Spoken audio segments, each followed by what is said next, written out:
Kanchipuram వకుడా silks నాణ్యత మా ప్రాధాన్యత. మదీనాగూడ, మియాపూర్, హైదరాబాద్ లో త్వరలో శుభారంభం.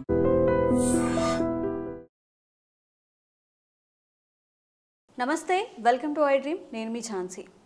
ఈ వారం మార్కెట్ ఎలా నడిచింది, ఎలా క్లోజ్ అయింది, ముందు మార్కెట్ ఎలా ఉండబోతోంది, ఈ విషయాలను డిస్కస్ చేద్దాం. ప్రస్తుతం అంతా ఉన్నారు సర్టిఫైడ్ ఫైనాన్షియల్ ప్లానర్ మాధవిరెడ్డి గారు.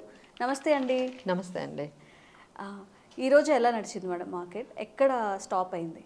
సో మార్కెట్స్ ఈ వీక్ అంతా మనం చూసుకున్నట్లయితే కొంచెం వీక్గానే ఉందండి.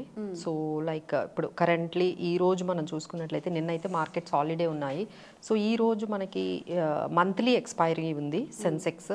సో ఈ ఎక్స్పైరీ కూడా మనకి ఫిబ్రవరి సిరీస్ మంత్లీ ఎక్స్పైరీ కూడా నెగిటివ్లో క్లోజ్ అయినట్లయితే సో ఇట్ ఈజ్ లైక్ అంటే 25 ఇయర్స్లో ఎప్పుడూ జరగలేనట్టుగా కంటిన్యూస్గా 5 months నుంచి మార్కెట్ క్లోజ్ అవ్వడం హిస్టరీలోనే 25 ఇయర్స్లో ఎప్పుడూ లేదు. కంటిన్యూస్గా 5 months నుంచి అంటే లెట్స్ టాక్ అబౌట్ అక్టోబర్ నుండి స్టార్ట్ అయిందండి. అక్టోబర్లో అయితే మార్కెట్స్ 2011 పాయింట్స్ మనకి సిరీస్లో తగ్గింది. నవంబర్లో 291 పాయింట్స్ తగ్గింది. డిసెంబర్లో 164 పాయింట్స్ తగ్గాయి నిఫ్టీ. అలానే జనవరిలో 501 పాయింట్స్ అండ్ ఫిబ్రవరిలో 202 పాయింట్స్. అంటే ఇలా కంటిన్యూస్గా 5 months కంటిన్యూస్గా మార్కెట్ ఫాలో అవ్వడం ఇది 25 ఇయర్స్లో జరిగిందండి. ఇది 1996లో ఒకసారి జరిగింది, ఇప్పుడు ఇది జరిగింది. సో వీ కెన్ అండర్స్టాండ్ ఎంత వీక్గా మార్కెట్స్ ఎవ్రీ మంత్ నెగిటివ్లో క్లోజ్ అవుతున్నాయి మనకి అర్థమవుతుంది. సో రైట్ నౌ అయితే సెన్సెక్స్ 74,600 దగ్గర ఉంటే నిఫ్టీ 22,545. సో ఏదైతే మనం అనుకున్నామో 22,800 అనేది మంచి సపోర్ట్ అనుకున్నామో ఆ సపోర్ట్ని కూడా మార్కెట్ ఇప్పుడు బ్రేక్ చేసి now it is trading around 22,500, 400 దగ్గర ఉందండి. సో నెక్స్ట్ సపోర్ట్ మార్కెట్కి 22,250 ఈ రేంజ్లో మనకి సపోర్ట్ అనేది మనకి కనిపిస్తుంది. అలానే మనకి రెసిస్టెన్స్ అయితే 22,700, 22,800 దగ్గర రెసిస్టెన్స్ కనపడుతుంది. సో ఓవరాల్గా మార్కెట్ అసలు లాస్ట్ వీక్ మేము మాట్లాడుకునేటప్పుడు 24,000, 25,000 మధ్యలో ఉందని మాట్లాడుకున్నాము. ఇప్పుడు 22,000, 23,000 మధ్యలో మార్కెట్స్ అంటే 23,000, 24,000 ఈ మధ్యలో లాస్ట్ వీక్ అంతా ట్రేడ్ అయ్యింది. ఇప్పుడు మేమంతా చెప్తుంది ఏంటంటే ఇప్పుడు 22,000, 23,000కి మార్కెట్ మధ్యలో ట్రేడ్ అవ్వబోతుంది. So this is overall outlook for the market. So next week అంతా కూడా మీకు ఈ రేంజ్లో 22,200, 22,800 ఈ రేంజ్లోనే మార్కెట్స్ మూవ్ అయ్యే ఛాన్సెస్ అయితే ఉన్నాయండి. సో రైట్ నౌ మార్కెట్లో అయితే ఒక్కసారిగా అంటే ఈ సెల్లింగ్ అనేది కొంచెం తగ్గుతూ వస్తుంది. అఫ్ కోర్స్ ఆల్వేస్ అంటే నెగిటివ్లోనే క్లోజ్ అవుతుంది కానీ అంత నెగిటివ్గా కాకుండా కొంచెం మనకి కన్సాలిడేట్ అవుతుంది ఈ మార్కెట్ అనేది మనకైతే కనిపిస్తుంది. So that is what is happening. ఇంక ఇవి కాకుండా మనకి మేజర్గా మార్కెట్ని మూవ్మెంట్ అంటే మూవ్ చేయడం కానీ డ్రాగ్ చేయడం కానీ పాజిటివ్ కానీ నెగిటివ్ కానీ చూసుకున్నట్లయితే ఫస్ట్ నెగిటివ్ మాట్లాడుకుంటే ట్రంప్ టారిఫ్స్ గురించే మనం ఎక్కువగా మాట్లాడుకోవాలండి. స్టిల్ వాటి మీద క్లారిటీ వచ్చేంత వరకు ఇలానే మార్కెట్స్ ఉంటాయి. ఆయన ఏంటంటే ఒక డెడ్ లైన్స్ ఇస్తున్నారు. April 2 నుండి స్టార్ట్ అవుతాయి, మార్చ్లో ఎండ్లో కొన్ని టారిఫ్స్ మేము క్లారిటీ ఇస్తాము అని ఆ డెడ్ లైన్స్ అనేవి డేట్స్ అనేవి చెప్పుకుంటూ వెళ్తున్నారు. సో ఆ డేట్స్ వచ్చేంత వరకు మార్కెట్స్ ఈ విధంగానే కొంచెం కన్సాలిడేట్ అయ్యి క్లారిటీ వచ్చేంత వరకు ఈ విధంగానే మార్కెట్స్ ఉండేటట్టుగా అయితే కనిపిస్తున్నాయండి. So we can expect either ఫ్లాట్గా ఉండొచ్చు మార్కెట్స్, లేదు అంటే కొంచెం నెగిటివ్గా వెళ్ళే అవకాశాలు ఉన్నాయండి. సో డౌన్ అంటే మార్కెట్స్ ఆల్రెడీ ఓవర్ సోల్డ్ జోన్లో ఉన్నాయి అని అనలిస్టులు అంటున్నారు.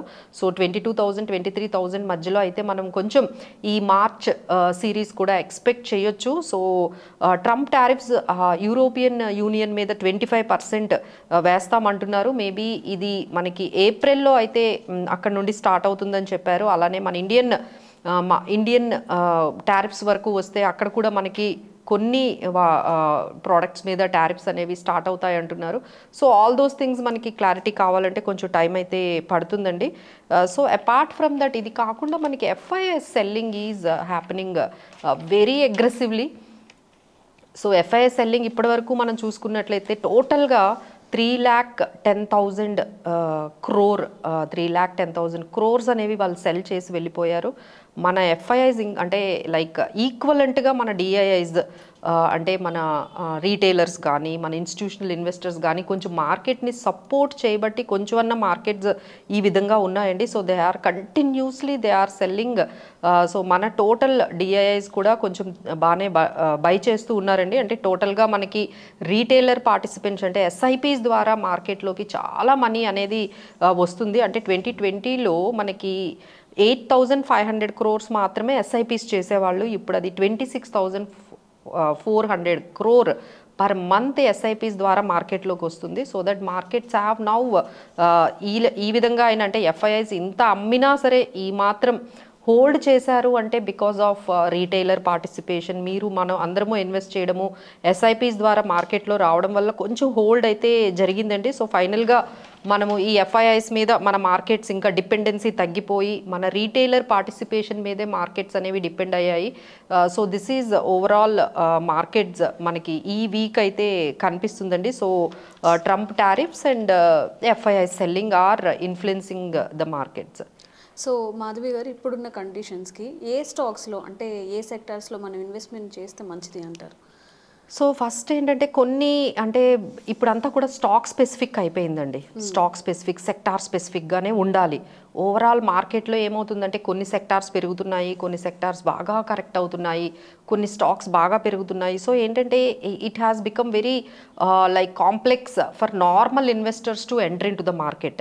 అంటే ఏమి నాలెడ్జ్ లేకుండా ఏం తెలుసుకోకుండా మార్కెట్లోకి ఎంటర్ అయితే మాత్రం చాలా చాలా మనకి లాసెస్ అనేవి వచ్చే అవకాశాలు ఉంటాయండి. సో చాలా జాగ్రత్తగా స్టాక్ స్పెసిఫిక్గా సెక్టార్ స్పెసిఫిక్గానే మనం ఉండాలి. సో రైట్ నౌ కొంచెం ఇన్ఫర్మేషన్ అంటే ఇప్పుడు ఫార్మా బాగా వర్కౌట్ అవుతుందండి. ఎందుకంటే యుఎస్ఎఫ్డిఏ వాళ్ళకి కొన్ని ఫార్మా కంపెనీస్కి లైసెన్స్ కొన్ని యాక్సెప్టెన్స్ చేశారు, అప్రూవల్ వచ్చింది. సో దానివల్ల కొన్ని ఫార్మా స్టాక్స్ పాజిటివ్గా ఉన్నాయండి.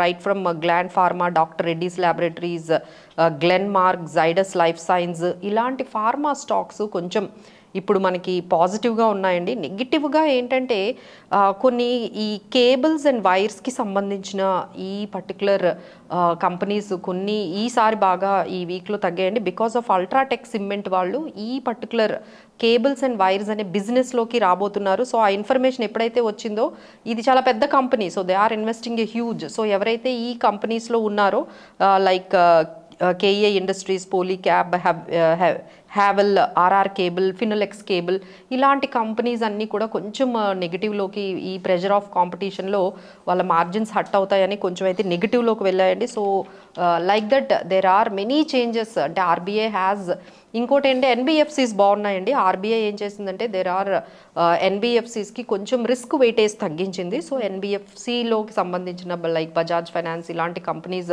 కొంచెం పాజిటివ్గా ఉన్నాయండి. సో రైట్ నౌ మనం చేయాల్సింది ఏంటంటే either we have to follow the market updates continuously and understand what is the impact. A impact వాళ్ళు ఇచ్చిన ఇన్ఫర్మేషన్కి ఐదర్ ట్రంప్ ద్వారా వచ్చిన ఇన్ఫర్మేషన్ కానీ మన ఇండియన్ గవర్నమెంట్ నుంచి వచ్చే ఇన్ఫర్మేషన్, మార్కెట్లో వచ్చే ఇన్ఫర్మేషన్ మనకి ఏ విధంగా ఏ స్టాక్స్ మీద పడుతుందో దాని మీద మనం కంటిన్యూస్గా ఫాలోఅప్ చేస్తూ తీసుకోవాలండి. లేదు మాకు ఇంత టైం లేదు, ఇంత అనాలిసిస్ చేయలేము అనుకుంటే మీరు త్రూ మ్యూచువల్ ఫండ్స్ ద్వారా కానీ లేకపోతే మా దగ్గరకు కానీ మీరు కానీ వచ్చినట్లయితే ఎక్కడ ఇన్వెస్ట్ చేయాలి, ఏది ఇన్వెస్ట్ చేయాలనేది బెటర్ అండి. అదర్వైజ్ మీరు ఈ మార్కెట్లో which are very complex right now, markets are going in very very complex సిచ్యువేషన్స్లో ఉండేటప్పుడు మనం ఓన్గా డెసిషన్స్ తీసుకొని వెళ్ళడం అనేది it is very very risky, not safe అంటారు. అంటే డైరెక్ట్గా అంటే ఎక్స్పీరియన్స్ లేకుండా టైం మీరు అంత టైం ఇవ్వలేరు కదా. సో ఇలాంటప్పుడు మనం ఓన్గా వెళ్ళిపోయి మీరేవో ఎక్స్పెరిమెంట్స్ చేశారనుకోండి, so it will be your money will be in under risk. అంటే ఇప్పుడు మనం ఎక్కువగా ఇన్వెస్ట్మెంట్స్ ఎలా చేస్తాము, ఎవరో ఏదో చెప్పారని, మీ ఫ్యామిలీలో ఎవరో అది ఆ ఇన్వెస్ట్మెంట్స్ చేశారని, వీళ్ళేదో స్టాక్స్ కొన్నారని, వీళ్ళేదో ఇలాంటివన్నీ కూడా ఇంకా చాలా ఆపేయాలండి. So you have to plan in a such a way. So either you can meet the financial planners దగ్గరకు వెళ్ళి, ఎక్స్పర్ట్స్ దగ్గరకు వెళ్ళి మనకి ఏది బాగుంటుంది, మనకి ఏ ఇన్వెస్ట్మెంట్ సూట్ అవుతాయి, ఎక్కడ పెట్టాలి అనేది ఒక్కసారి డెసిషన్స్ అనేవి వాళ్ళతో డిస్కస్ చేసి అప్పుడు తీసుకుంటేనే బెటర్గా ఉంటాయి. ఓకే, థ్యాంక్ యూ అండి. Thank you.